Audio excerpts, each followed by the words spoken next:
MetalmanX here. Prepare the halls of Valhalla. This is the Hemoxian Thor. And as always, this review is brought to you by our good friends over at Gundam Central. Make sure to check them out, the link is in the description. Coming in at 22 centimeters, the Hemoxian Thor is a kit with so much articulation that it actually becomes a detriment. So let's take a look at this. The easiest way to show this off is to take a look at each section. So in the upper part, you have a ton of articulation around the waist and in the neck, and then especially in the shoulders. The arms have fantastic bends and moving parts in them. I really like the hand design. I think that is one of the better designs, and it really holds the weapons well. In the upper shoulders, you do have some rotational movement as well as a sliding gimmick. And as we move down the kit, that trend is going to continue.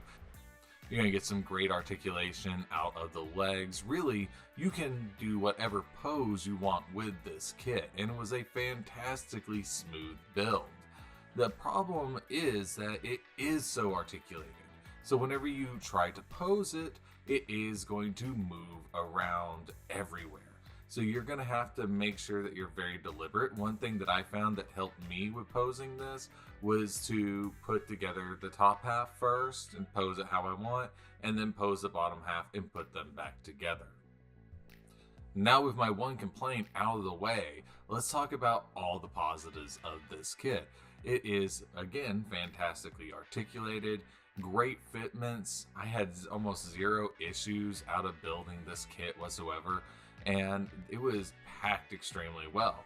It does come with an LED unit, and mine came with a cape. I believe that's one of the first edition perks. I'm not sure if that's still available, but let me tell you, that cape is a pain in the butt to put on. You have to really parse form this thing in order to get that thing on there. Let's go ahead and move on to the weapons and accessories. And bro, let's talk about Mjolnir. This thing is really cool. I love the expanding gimmick on the top of the hammer, and I just like the idea of this giant hammer just smashing through fools.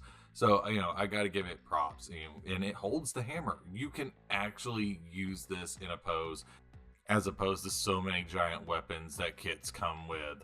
So I really gotta give them props for that. Love it. We also have forearm guns, which attach to the arm.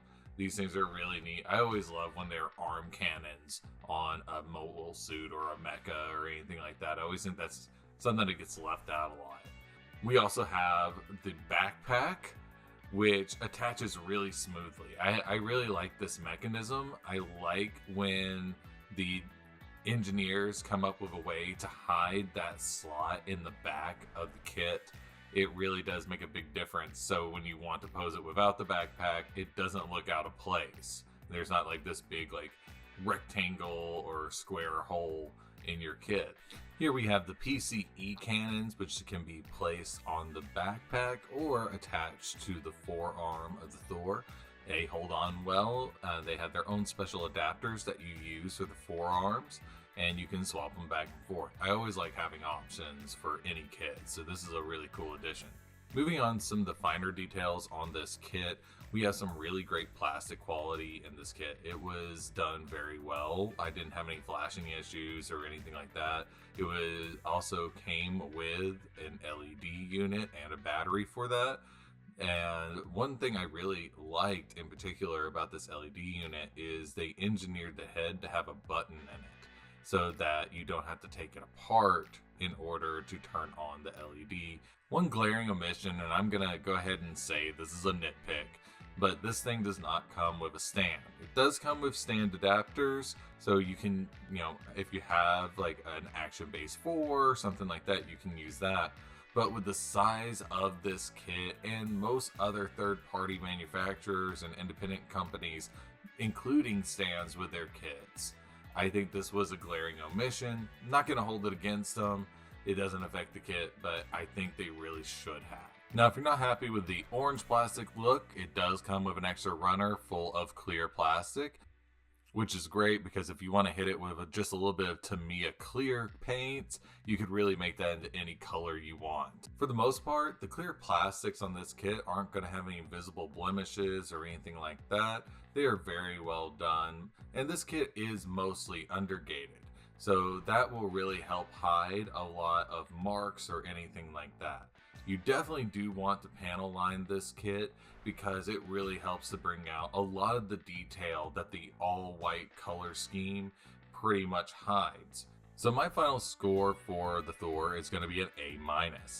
I think it is a fantastic build. The engineering is unique, and it was a really great build experience for me. I really enjoyed every bit of it. Great plastic quality, awesome water slide decals. The only thing that really brings it down is whenever you're posing it, it's so articulated that things move everywhere. But like I said, if you take your time for your poses, you'll get what you want out of it. It's fantastic. So that's going to do it for this review, and we'll see you next time here on MetalmanX Builds.